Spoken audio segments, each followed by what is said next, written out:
ডিম্পু বৰুৱা আৰু ভিক্টৰ দাস তেওঁলোকৰ মাজত এখন খণ্ডযুদ্ধ চলি আছে। মই কালি এটা ভিডিঅ'ত দেখা পালোঁ। ভিক্টৰ দাসে লাইভ আহে, আপোনালোকে গমেই পায়। ভিক্টৰ দাসে লাইভত আহি ডিম্পু বৰুৱাৰ বিষয়ে কিবা কিবি কথা কৈ আছে। ভিক্টৰ দাসো এজন অসমীয়া মানুহ, ডিম্পু বৰুৱাও এজন অসমীয়া ল'ৰা। গতিকে মই এই বিষয়টোত মোৰ মনৰ অনুভৱখিনি মই আপোনালোকক আজি ক'ব বিচাৰিছোঁ। আচলতে ডিম্পু বৰুৱাৰ যি ষ্ট্ৰাগল, ডিম্পু বৰুৱাই যিধৰণে এখন চাইকেলৰে আৰম্ভ কৰি তেওঁৰ জীৱন, ইউটিউবৰ যাত্ৰা চাইকেলেৰে আৰম্ভ কৰি আজিৰ সময়লৈকে, আজি মানুহে ডিম্পু বৰুৱাৰ দিনে দিনে তেওঁ গাড়ীবোৰ সলনি কৰি থকা দেখা পায়, কিন্তু আৰম্ভণি তেওঁ এখন চাইকেলৰ পৰা কৈছিল। একেবাৰে সাধাৰণ ল'ৰা আছিল সেইজন ডিম্পু বৰুৱাৰ পৰা আজিৰ তাৰিখৰ ডিম্পু বৰুৱালৈ। আনফালে ভিক্টৰ দাসে বহু ল'ৰা ছোৱালীক তেওঁ শিক্ষা দিছে, ভাল কথাবোৰ তেওঁলোকে শিকায়। বহু ল'ৰা ছোৱালী ভিক্টৰ দাসৰ পৰা শিক্ষা লাভ কৰি তেওঁলোকে যিসমূহ পৰীক্ষা, সেই পৰীক্ষাসমূহ কম্পিটিটিভ এক্সামসমূহত তেওঁলোকে উত্তীৰ্ণ হৈছে। গতিকে ভিক্টৰ দাসৰো নিজৰ কোৱালিটি আছে। ভিক্টৰ দাসকো মানুহে ভাল পায়। ভিক্টৰ দাসৰ কিছুমান কাম হয়তো মানুহে বেয়া পাব পাৰে, কিন্তু ভিক্টৰ দাস মানুহজন হৈছে খোলাখুলি মানুহ। ভিক্টৰ দাসে যি ভাবে তেওঁ মুক্তভাৱে কথাবোৰ কৈ দিয়ে। তাতে কোনোবাই কথাখিনি শুনি বেয়া পায়, কোনোবাই কথাখিনি শুনি ভাল পায়, সেইটো তেওঁলোকৰ নিজৰ কথা। কিন্তু ভিক্টৰ দাসে মনৰ মাজত কথাবোৰ ৰাখি থ'ব নাজানে। ভিক্টৰ দাসে মনৰ কথাবোৰ খুলি দিয়ে। হয়তো কথা কোৱাৰ যিবোৰ হয়তো লেংগুৱেজ, যিটো তেওঁলোকে বেয়া ভাষা যিটো ব্যৱহাৰ কৰিব নালাগে, তেনেকুৱা কিছু বেয়া ভাষা তেওঁ লাইভত আহি কৈ দিয়ে। সেই বেয়া ভাষাখিনিৰ কাৰণে কিছু মানুহে ভিক্টৰ দাসক বেয়া পায়। এতিয়া কালি ভিক্টৰ দাসে ডিম্পু বৰুৱাৰ বিষয়ে কিবা কিবি কথা কৈ আছে। ডিম্পু বৰুৱাই বিভিন্ন ধৰণৰ প্ৰমোশ্যনবোৰ কৰে, ডিম্পু বৰুৱাক দেখিলে ভিক্টৰ দাসে মাৰিব, এনেকুৱা কিছুমান কথা কৈ আছে। কিন্তু মই মোৰ কথাখিনি কওঁ যে আচলতে ডিম্পু বৰুৱাই নিজৰ কাম কৰি আছে, তেওঁ সুন্দৰকৈ ভিডিঅ'বোৰ বনাই আছে। সেই ভিডিঅ'বোৰ ৰাইজে চাই, ৰাইজে সেই ভিডিঅ'বোৰত ডিম্পু বৰুৱাক মৰম দিছে কাৰণে, ৰাইজে ডিম্পু বৰুৱাক আঁকোৱালি লৈছে কাৰণে ডিম্পু বৰুৱাই আজি কামবোৰ কৰিব পাৰিছে। আৰু ভিক্টৰ দাসকো ৰাইজে আঁকোৱালি লৈছে কাৰণে ভিক্টৰ দাসে সেইধৰণে ভিক্টৰ দাসৰ যি শিক্ষা তেওঁ দি আছে ল'ৰা ছোৱালীখিনিক, সেই ল'ৰা ছোৱালীখিনি উপকৃত হৈছে কাৰণে আজি ভিক্টৰ দাস এনেকৈ থাকিব পাৰিছে। ভিক্টৰ দাসক যি শিক্ষা দিছে, সেই শিক্ষাক লৈ বহুতে উপকৃত হৈছে। তেওঁলোকে যিবোৰ আশা কৰিছে, আশাবোৰ তেওঁলোকে, সপোনবোৰ তেওঁলোকে ফুলফিল কৰিব পাৰিছে। তাৰ কাৰণে ভিক্টৰ দাসক তেওঁলোকে ভাল পায়।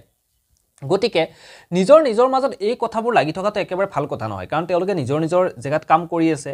ডিম্পু বৰুৱা হয়তো সকলোৰে কাৰণে প্ৰিয় হ'ব নোৱাৰে, কোনোবাই আমাৰ হাতৰ 5টা আঙুলি সমান নহয়। হয়তো ভিক্টৰ দাসে ক'ৰবাত ডিম্পু বৰুৱাক বেয়া পাব পাৰে, একো ডাঙৰ কথা নহয়। সকলো মানুহে যে সকলোকে ভাল পাবই লাগিব তেনেকুৱাকেতো একো কথা নাই ন, যে প্ৰত্যেকজন মানুহে মই কিবা এটা কাম কৰিলোঁ কাৰণে মোৰ কামটো যে আপুনি ভাল পাবই লাগিব, জোৰ জবৰদস্তিটো নহয়। হয়তো মোৰ কামটো আপুনি বেয়াও পাব পাৰে, সেইটো আপোনাৰ নিজৰ চইচ। কিন্তু আপুনি যদি মোৰ কিবা ভুল দেখিছে, ভুলটো আঙুলিয়াই দিয়ক। ভুলটো আঙুলিয়াই দিয়াটো আপোনাৰ দায়িত্ব, কাৰণ সকলো মানুহ সমান হ'ব কেতিয়াও নহয়, সকলোৰে কাৰণে প্ৰিয় হ'ব কোনেও নোৱাৰে।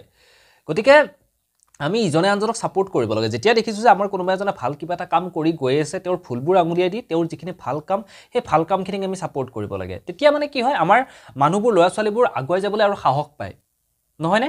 কিন্তু তাৰ বিপৰীতে যদি তেনেকুৱা কিছুমান কথা আহি পৰে, তেতিয়াহ'লে খুব বেয়া লাগে।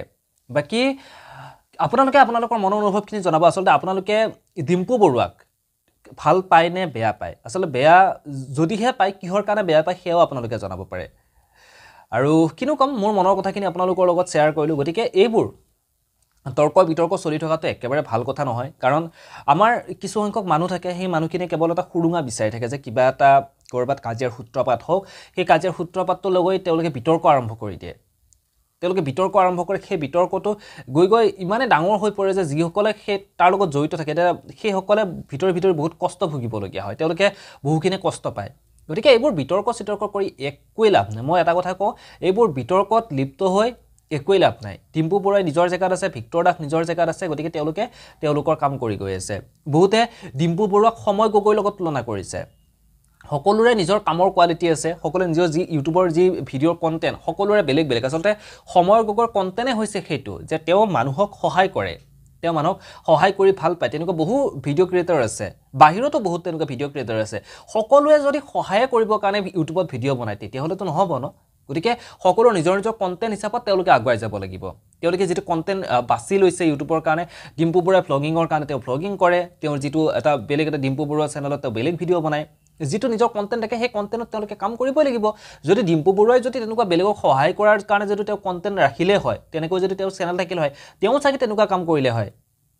মই ইয়াতে কিন্তু ডিম্পু বৰুৱাক ওপৰত উঠাবৰ কাৰণে ভিডিঅ'টো বনোৱা নাই বেয়াটো হ'লে বেয়াটো সমালোচনা কৰিব লাগিব ভাল হ'লে ভালটো সমালোচনা কৰিব লাগিব ভিক্টৰ দাসকো মই একেবাৰে বেয়া নাপাওঁ ডিম্পু বৰুৱাকো মই একেবাৰে বেয়া নাপাওঁ কিন্তু যদি তেওঁলোকৰ কিছুমান কাম বেয়া হয় তেতিয়াহ'লে নিশ্চয় কামখিনিয়ে কিন্তু আমাক অলপমান দুখ দিয়ে গতিকে আমি সেই ভুলখিনি আঙুলিয়াই দিয়াটো দায়িত্ব আমাৰ গতিকে ভুলখিনি হ'লে ভুলখিনিও আমি ক'ব লাগিব ভালখিনি হ'লে ভালখিনিও আমি ছাপোৰ্ট কৰিব লাগিব কিন্তু সামাজিক মাধ্যমত কোনো এজন মানুহৰ বিষয়ে তেনেকৈ হঠাৎ বেয়াকৈ কৈ দিয়াটো অলপমান যিমান যি হ'লেও ভাল নালাগে নহয়নে আপোনালোকে কি ভাবে আপোনালোকে আপোনালোকৰ মনৰ অনুভৱখিনি তলৰ কমেণ্ট বক্সত মোক কমেণ্ট কৰি জনাবৰ কাৰণে একেবাৰে নাপাহৰিব আৰু বহুত দিনৰ মূৰত ভিডিঅ'টো বনালোঁ কিমান গেপ দিছোঁ ন এই 4-5 দিনৰ ভিডিঅ' আপলোড কৰাই নাই গতিকে যিহেতু ভাবিলোঁ এই কথাটো অলপমান মোৰ মনৰ কথাখিনি আপোনালোকক শ্বেয়াৰ কৰাটো দৰকাৰ কাৰণ ঘটনাটো প্ৰায় দেখি আছোঁ অলপমান লাহে লাহে বহলি গৈ আছে মানুহে তলৰ কমেণ্ট বক্সত বহুতে লিখি আছে ডিম্পু বৰুৱা অমুক ডিম্পু বৰুৱা তমুক আজি যদি ডিম্পু বৰুৱাই যদি ভিক্টৰ দাসৰ ওপৰত কিবা এটা কয় তেতিয়া মানুহে আকৌ ভিক্টৰ দাসৰ বিৰোধী হৈ পৰিব ভিক্টৰ দাস অমুক ভিক্টৰ দাস তমুক